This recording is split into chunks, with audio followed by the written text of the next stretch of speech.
ত্রিপুরার প্রকৌশলীরা কোনো অংশেই কম নয়। রাজ্য সরকারের পরিকাঠামোগত উন্নয়ন এবং বিভিন্ন পরিকল্পনাকে বাস্তবায়িত করতে মুখ্য ভূমিকা পালন করেন রাজ্যের প্রকৌশলীরা। রবিবার রাজধানীর নজরুল কলাক্ষেত্রে প্রকৌশলীদের অন্যতম সংগঠন ত্রিপুরা স্টেট ইঞ্জিনিয়ার্স অ্যাসোসিয়েশনের ৫৫তম বার্ষিক সম্মেলনে এই কথা বললেন মুখ্যমন্ত্রী ডক্টর মানিক সাহা। সম্মেলনে এছাড়াও উপস্থিত ছিলেন আগরতলা পৌর নিগমের মেয়র দীপক মজুমদার এবং অ্যাসোসিয়েশনের সভাপতি এবং সম্পাদক সহ অন্যান্যরা। এদিনের সম্মেলনে ত্রিপুরা স্টেট ইঞ্জিনিয়ার্স অ্যাসোসিয়েশনের একটি দাবি সনদ মুখ্যমন্ত্রীর হাতে তুলে দেওয়া হয়।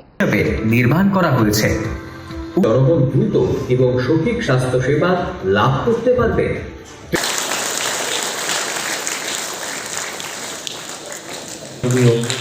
মুখ্যমন্ত্রী মহোদয় এই অর্থনৈতিক সহযোগিতা তুলে দিলেন। এবারে আমাদের ত্রিপুরার যারা ইঞ্জিনিয়ার কোনো অংশে কিন্তু কোনো কম নয়। প্রায় আমি ফাইল সই করি, অনেকে বাইরে যায়, ট্রেনিং নিতে যায়, বলে একদম যাবে, নিশ্চয়ই যাবে। যদি ট্রেনিং নিয়ে এসে আমাদের ত্রিপুরার ইনফ্রাস্ট্রাকচার ডেভেলপ করতে যদি একবার অন্যান্য স্টেটের যদি করা যায়, ইন্টারন্যাশনাল স্ট্যান্ডার্ডে করতে পারে, তো অসুবিধা কী? যাচ্ছে আসছে এবং সেটার ইমপ্লিমেন্টেশন হচ্ছে।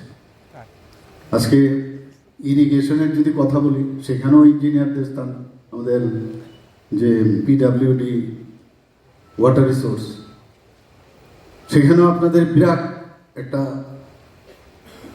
মানে আপনাদের কর্মযোগ্য, সেখানে আমি বলবো ভালোবাসা বদলায়নি আর বদলায়নি তারা। 5 দশক ধরে গ্যাস অম্বল ও পেটের সমস্যার একমাত্র সমাধান গ্যাস নল।